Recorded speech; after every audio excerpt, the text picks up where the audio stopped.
This is police harassment. I have rights. Linda Carver screeched from the back seat of the patrol car. Her manicured hands now cuffed a stark contrast to her usual diamond rings. Her face blazed red, clashing with her teal blazer as she ran it. I'm the HOA president. I can inspect any property. I stood calmly beside my deputy, watching reality pierce Linda's entitled bubble neighbors, crowded my driveway phones out, recording what would become Oakage Heights' most infamous scandal ever. Wonder what occurs when an HOA dictator inebriated on authority bursts into a homeowner's garage, only to discover the unassuming new neighbor she's harassed is the city's police chief. Let me tell you, her flabbergasted face was worth all the sins of my HOA fees. I'm Daniel Torres. 23 years on the force, recently appointed Westlake's police chief, noted for fairness, but no excuses. I'd earned my stripes after a civil but heart-wrenching divorce ended my 15-year marriage.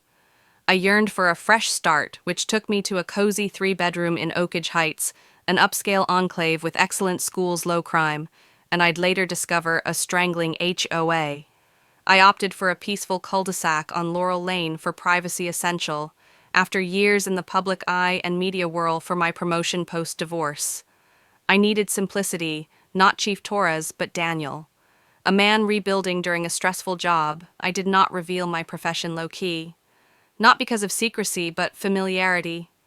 Folks clam up or plead for legal advice about cops.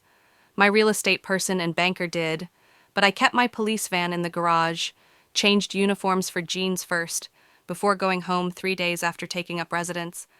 The doorbell rang at 9 a.m. on my first day off in Wakes.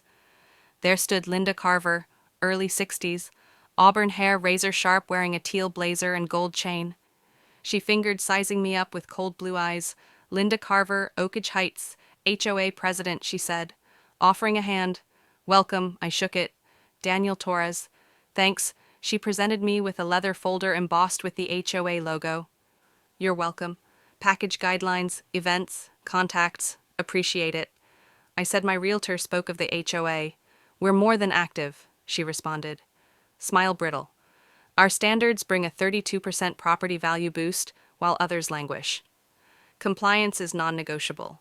That word negotiable picked at my instincts, such as a suspect's too rehearsed narrative. I'll look it over.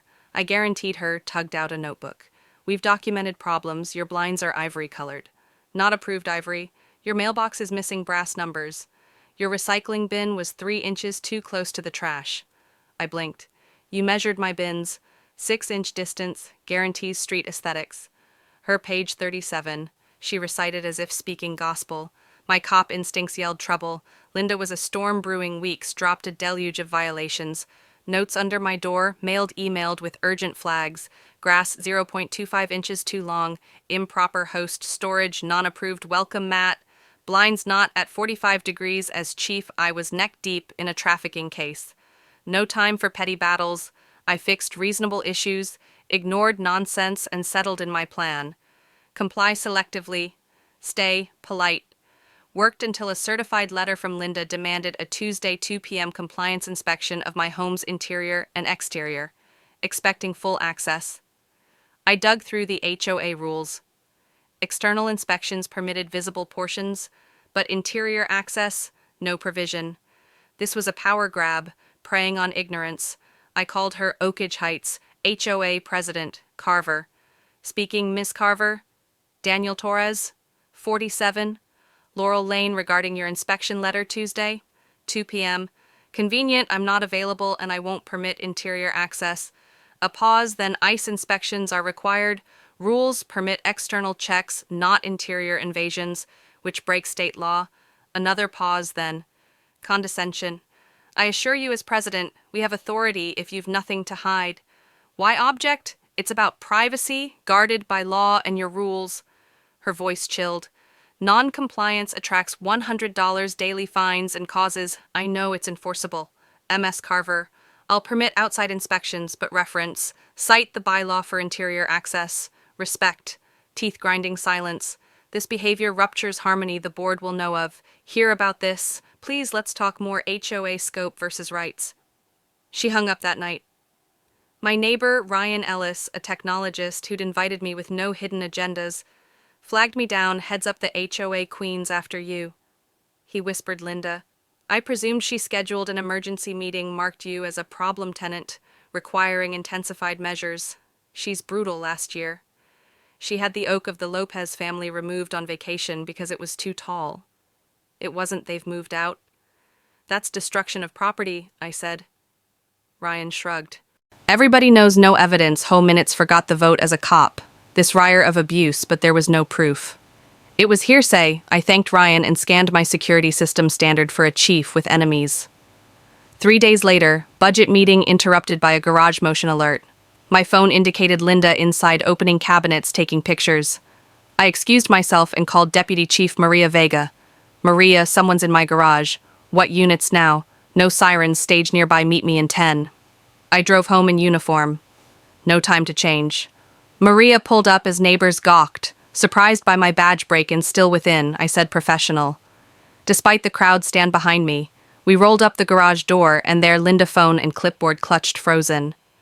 Her eyes widened at my uniform, then Maria's IF Torres. She stammered, Miss Carver, why are you on my property without permission? I asked calm. She straightened. Conducting the scheduled inspection. You have no right to enter private residences.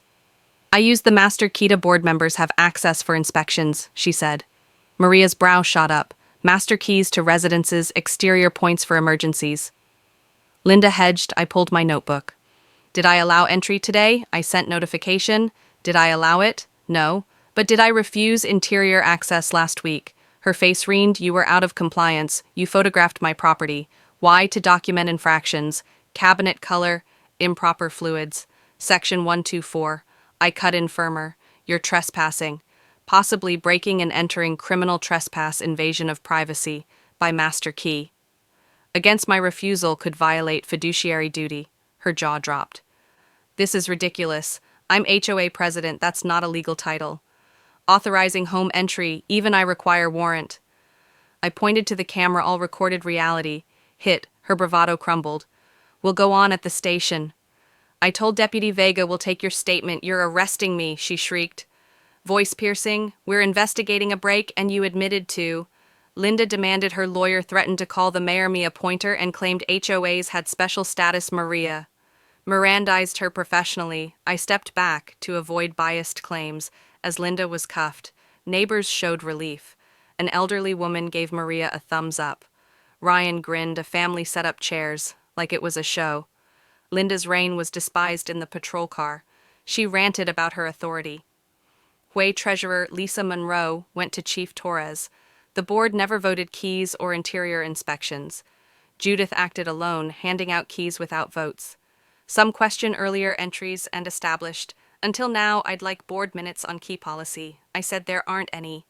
Lisa confessed days later. Residents reported stories, tampered belongings, mystery inspections, violations, claiming secret items. The DA constructed a pattern beyond HOA zeal. Criminal and emergency meeting removed. Linda Lisa was interim president. I testified as a homeowner, not chief on HOA limits. No home entries, no illegal rules, no vendettas. If cops need warrants, HOA presidents don't outrank them. The board voted to change locks, document keys, and slend the 347-page guidelines to 42. Linda took a plea probation service, a restraining order barring her from Oakage properties, except her own cooperating to reveal other entries for board members quit. The attorney was sacked for false advice, and Linda's colonial hit the market. My role shifted early. Neighbor fatigue waned to waves and cop questions at barbecues under Lisa. The HOA embraced a privacy oath, cut fines, and introduced appeals at the summer barbecue. Children played freely, gardens flourished diversely, and residents stayed late. Relaxed, Ryan teased. I should run for president. Lisa's got it. I said you liberated us. He said. A moving truck sat outside Linda's old home. New owners, a young family, received a slim rule book and a cake. Linda relocated to an HOA-free Candoa fitting. Conclusion. My garage where she fell holds fishing equipment now monitored by the same camera, capturing only stray cats.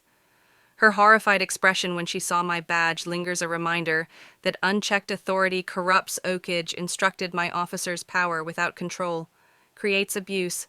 Even chiefs require warrants and HOA presidents have less